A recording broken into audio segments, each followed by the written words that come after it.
Hey guys, Coach Mitch. A lot of good applicants for the Secret Service Super Interview. They still are not passing for a number of reasons. The first one, this I want to get into. Qualifications. Yes, a lot of you put a lot of time into your resume. I get that, right? You may have military service, law enforcement experience, college degree or college degrees. That's really good. But the deal is with this panel you're going to face, right, for your interview, they are evaluating you not on your past career, not on your education. They're going to judge you on how you think and communicate. I use the term AT a lot in my coaching, analytical thinking, right?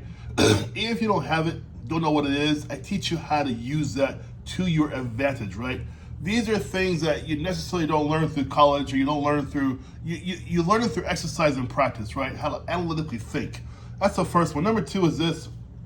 A lot of guys come at me in the interviews with these tough guy answers. Do not bring this tough guy, overly tactical, aggressive type stances to these guys, because the panel that's looking at you, they are seasoned agents. You're not going to impress them with that, right? They're looking for the opposite of that, right? Calmness, professional judgment, and sound decision making under pressure. That's what they're looking for. Not looking for these Ramble types who are going to go there and take out 15 guys.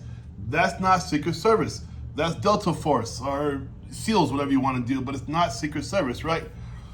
Number three is weak communication. Now, I meet a lot of great guys, right, in my coaching programs, right? And what happens when I ask a question, in comes the rambling, right? And the rambling means you cannot hang on to the question they're asking you because you're not sure. You didn't practice the right stuff, you were helped by a friend or a loved one, whatever, but you are not ready for this, because what happens, we get into the zone, what I call the vaguity zone, the vague zone. We don't know what we're really talking about, how to answer the question. We're so nervous, 2 or 3 agents are in front of us, and they're asking us a question, we're like, oh, Jesus. And we start to wave and weave and wave and weave with our answer. Rambling, disorganized, pressure, right? And what happens is that you're going to get a lower score for sure. Now, disqualified? No. But it's going to be a lower score. Remember, you're competing that day or that week with other people who have similar qualifications, but if they are not rambling, and you are, and they got to pick the top 2, and you and somebody else, and you're Mr. Rambler, this guy's not, well, that's how it goes, right? Remember the fail rate, 62.3% fail the super interview. It's got a high fail rate.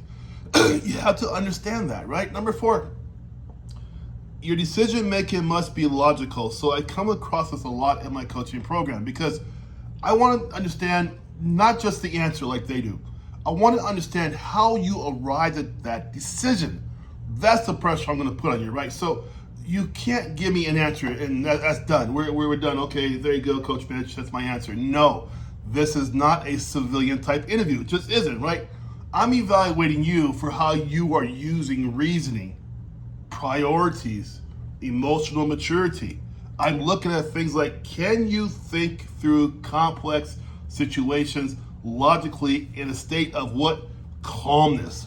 That's what I am looking for. 8 years of doing this. 92.7% pass rate for my clients.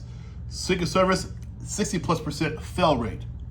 Almost 9 of every 10 of my clients pass for the past 8 years because I know what I'm talking about. I cannot fix your car.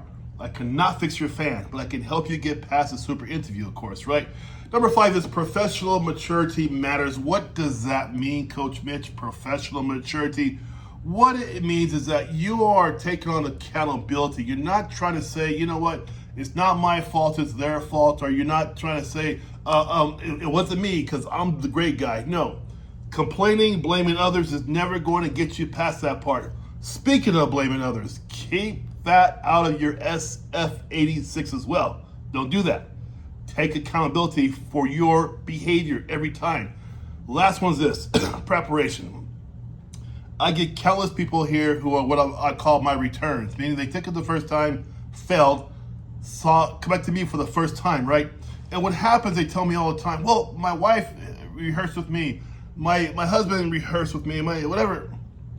My question is always this: what were you guys rehearsing? This. Okay, great. But how would they know if you answer the question the right way?